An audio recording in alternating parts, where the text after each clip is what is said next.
শিখিয়েছেন। বিশ্বনবী একবার প্রকৃতির ডাকে সাড়া দিয়ে এসেছেন, এখন কি করতে হবে? নামাজের জন্য অজু করতে হবে। বিশ্বনবী এসেই দেখেন অজুর বদনায় পানি ভরা, খুশি হয়ে গেলেন, বললেন কে রেখেছে পানি? একজন বলল আব্দুল্লাহ রেখেছে। বিশ্বনবী অত্যন্ত খুশি হলেন, খুশি হয়ে একটা দোয়া করলেন, বললেন আল্লাহুম্মা ফাক্কিহু ফিদ্দীন ওয়া আল্লিমহু তা'ওয়ীল।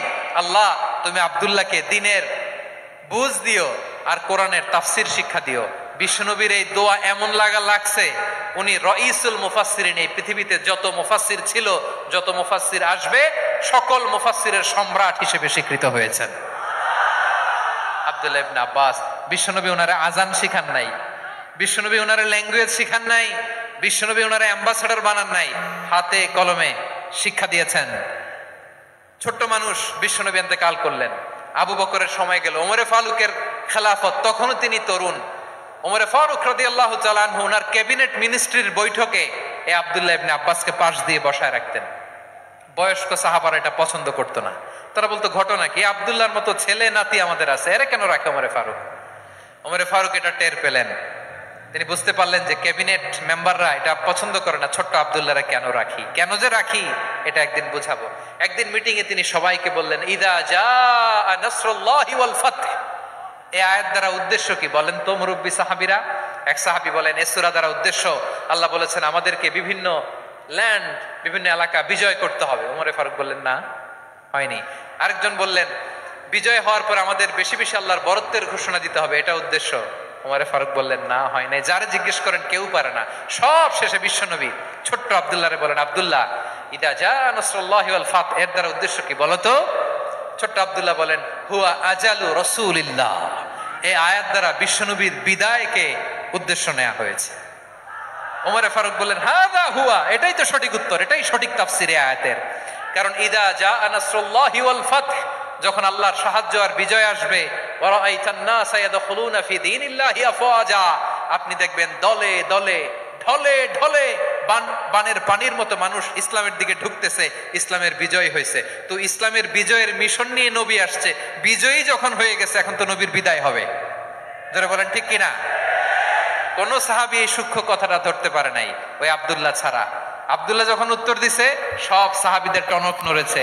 এরপর থেকে কোন ক্যাবিনেট মিটিং এ আর কোন সাহাবারা কোনো প্রশ্ন করে নাই, আওয়াজ করে পড়েন সুবহানাল্লাহ। বিশ্বনবী আব্দুল্লাহ ইবনে আব্বাসকে দ্য এডুকেটর অফ দ্য উম্মাহ, উম্মার শিক্ষাবিদ হিসেবে গ্রহণ করেছেন। আওয়াজ করে পড়তে হবে আল্লাহু আকবার। সাহাবীদের নামগুলো মনে থাকবে? এক নম্বরে আবু মাহজুরা, মুয়াজ্জিন বানাইছেন। যায়েদ ইবনে সাবিত, দোভাষী, ট্রান্সলেটর অফ প্রফেট, এবং তিনি ছিলেন বিশ্বনবীর ব্যক্তিগত সচিব। Musab ibn Umair, the first ambassador and diplomat of ইসলাম।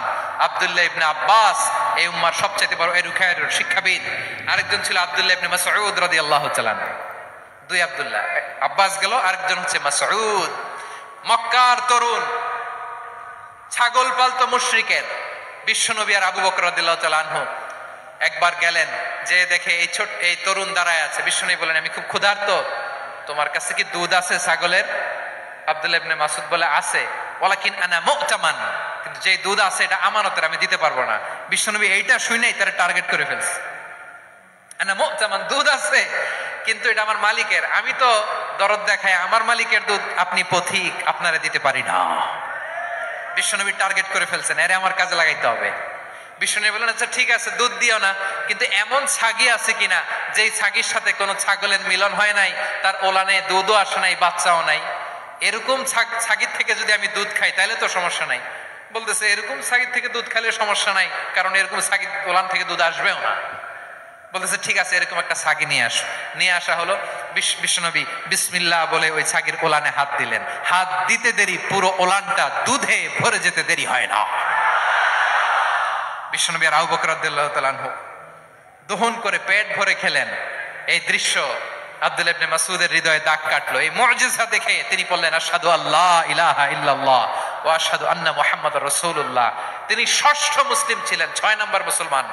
ওনাকে টার্গেট করে বিশ্বনবী দেখলেন এমন ইন্টেলেকচুয়াল ব্রেন, উনি সূক্ষ্ম সূক্ষ্ম জিনিস বুঝে বেশি, ফিকহি জ্ঞান ওনার মধ্যে বেশি। বিশ্বনবী ওনাকে কোরআনের জ্ঞান শিক্ষা দিতে লাগলেন। উনি বিশ্বনবী সবার কাছে কোরআন শোনায়, কিন্তু বিশ্বনবী নিজে আব্দুল্লাহ ইবনে মাসউদের কাছ থেকে কোরআন শুনতো। বিশ্বনবী একবার বললেন, ইকরা আলাইয়া ইয়া মাসুদ। ইবনে মাসুদ একবার শোনাও তো কোরআন দেখি। আব্দুল্লাহ ইবনে মাসুদ বলে, আকরা ওয়া আলাইকা ওয়া আলাইকা উনজিল। নবী, আপনার উপর কোরআন নাজিল হয় আর আমি আপনার সামনে কোরআন পড়ব। বিশ্বনবী বললেন, ইন্নী উহিব্বু আন আসমাআহু মিন গায়রি। আমি নিজে পড়তে যেমনি ভালোবাসি, অন্যে পড়ুক আমি শুনবো, এটাও আমি ভালোবাসি। সূরা নিসা তিনি তেলাওয়াত করে শুনিয়েছেন। এমন সূক্ষ্ম সূক্ষ্ম বিষয় বিশ্বনবী ওনাকে ধরিয়ে দিয়েছেন। উনি হয়ে গিয়েছেন আব্দুল্লাহ ইবনে আব্বাস, হয়েছেন রাইসুল মুফাসসিরিন, ওই হয়ে গিয়েছেন ফাকিহুল উম্মাহ। ওনার চাইতে বড় ফকি এই পৃথিবী আর দেখবে না। চিল্লায় বলেন সুবহানাল্লাহ। উনি বলতেন, ওয়াল্লাহি ওয়াল্লাহি ইল্লাযী লা ইলাহা গায়রু মা উনজিলাত সূরাতুন ইল্লা ওয়া আনা আ'লামু আইনা উনজিলাত ওয়া ফীমা উনজিলাত। বিশ্বনবী এমন ভাবে কোরআনের দার্স আমাকে দিয়েছেন, কোরআনে যত সূরা নাজিল হয়েছে, যেখানে নাজিল হোক না কেন আমি জানি এটা কোথায় নাজিল হয়েছে এবং কোন প্রেক্ষাপটে নাজিল হয়েছে। এমন একটা সূরা নাই যে সূরার কোথায় নাজিল হয়েছে আমি মাসুদের জানা নাই, কোন প্রেক্ষাপটে নাজিল হয়েছে আমার জানা নাই। এরকম ঘটবে না। চিল্লায় বলেন আল্লাহু আকবার। আব্দুল্লাহ ইবনে মাসউদ রাদিয়াল্লাহু তাআলা আনহু ওমর ফারুকের সময় কুফার চিফ জাস্টিস ছিলেন। কুফা নগরীর চিফ জাস্টিস। চিফ জাস্টিস বুঝেন নাই? বিচারপতি। কি ছিলেন? সবাই বলে নাই কি ছিলেন? বিচারপতি ছিলেন। এবং ওনার যে ফিকহি জ্ঞানের ধারা, এটাই আলকামা, ইব্রাহিম আন-নাখাই, হাম্মাদ ইবনে সুলাইমান হয়ে ইমাম আবু হানিফা পর্যন্ত পৌঁছেছে। এবং ওনার ফিকহি জ্ঞানের ধারাই হানাফি মাযহাবে অ্যাকসেপ্ট হয়েছে। আজও এগুলো হানাফি মাযহাবে চর্চিত হয়। হানাফি মাযহাবের সব ফিক আব্দুল্লাহ ইবনে মাসউদের ফিকহি জ্ঞানের ধারা থেকে নেওয়া হয়েছে। চিল্লায় পড়েন সুবহানাল্লাহ। তাহলে ওনাকে বিশ্বনবী বানিয়েছেন জুরিস্ট, জুরিস্ট, আইনবিদ, ফকিহ। ওনারে আজান শিখান নাই। হিউম্যান রিসোর্স ডেভেলপমেন্ট কিভাবে করবেন, মানব সম্পদের উন্নয়ন কিভাবে করতে হয়, কিভাবে যার যেখানে প্রতিভা কাজে লাগাতে হয় উনি দেখিয়েছেন। সুবহানাল্লাহ পড়বেন না? খালিদ বিন ওয়ালিদ নাম শুনছেন? কে কে শোনেন নাই হাত তোলেন। কি ছিলেন? বীর যোদ্ধা। বীর যোদ্ধা ছিলেন খালিদ বিন ওয়ালিদ। কিন্তু তিনি ইসলাম ধর্ম গ্রহণ করেছেন অনেক দেরিতে, 8ম হিজরিতে। তার মানে 8ম হিজরির আগে উনি মুশরিকদের পক্ষে লড়াই করেছেন। ওনার হাতে কত মুসলিম সাহাবী যে নিহত হয়েছে হিসাব নাই। বিশ্বনবী টার্গেট করে রাখছে, তুমি আমাদের মুসলিমদের এত ক্ষতি করলা, তুমি যখন মুসলমান হবা তোমারে দিয়ে আমি এমন কাম করামু যে এটা আর কেউ করতে পারবে না। সুবহানাল্লাহ নাই? যশোর ক্লান্ত হয়ে গেছে।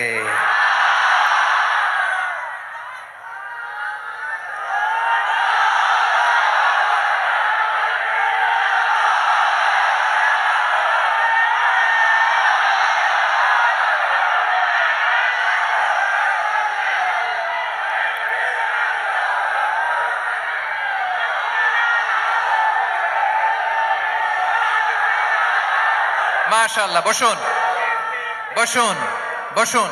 খালিদ বিন ওয়ালিদ রাদিয়াল্লাহু তাআলা আনহু 8ম হিজরিতে মুসলিম হয়েছেন, মক্কা বিজয়ের আগে। তো মক্কা বিজয়ের আগে যখন মুসলিম হয়েছেন, এর আগে কি করছেন? কাফিরদের সাথে যুদ্ধ করেছেন। উনি উহুদের যুদ্ধে মুসলমানদের যে পরাজয় ভাব, কঠিন পরিস্থিতির মুখোমুখি ওনার কারণে পিছন থেকে এমন আতর্কিত আক্রমণ করেছেন, মুসলমানদেরকে কচুকাটা করেছেন। 8ম হিজরিতে আল্লাহ তাআলা হেদায়েতের নূর দিয়ে ওনার হৃদয়টাকে উজালা করে দিলেন। লা ইলাহা এটা এমন বাণী যার হৃদয় একবার টাচ খাবে, এইটা থেকে সে আর পালিয়ে বেড়াতে পারে। ঝিনুকের ভেতর লুকিয়ে থাকে যেমন মতি, ঝিনুকের ভেতর লুকিয়ে থাকে যেমন মতি, কলমা শাহাদাতে আছে আল্লাহর জ্যোতি, কলমা শাহাদাতে আছে আল্লাহর জ্যোতি। ঠিক কিনা বলেন? মক্কা বিজয়ের আগে মুসলিম হলেন, হওয়ার পরে বিশ্বনবীর টার্গেট ফুলফিল হলো। ওই যে টার্গেট করে রেখেছেন আর দোয়া করেছেন, খালিদ বিন ওয়ালিদ যদি মুসলিম হয় তাকে আমি মিলিটারি চিফ বানাবো। ওনাকে আজান শিখান নাই, ওনারে কান ধইরা নামাজের এই মাথা থেকে ওই মাথা আনান নাই, ফিকহি কোরআনের সূক্ষ্ম তাফসীর ওনারে শিখান নাই, অ্যাম্বাসেডর বানান নাই। বিষ্ণু ইসলাম ওনাকে সামরিক অভিযানে প্রেরণ করেছেন। সামরিক অভিযানে তিনি প্রেরণ করেছেন। ওনার জীবদ্দশায় ওনার নেতৃত্বে যতগুলো যুদ্ধ হয়েছে একটা যুদ্ধেও তিনি পরাজয় বরণ করেন নাই। ওমরে ফারুক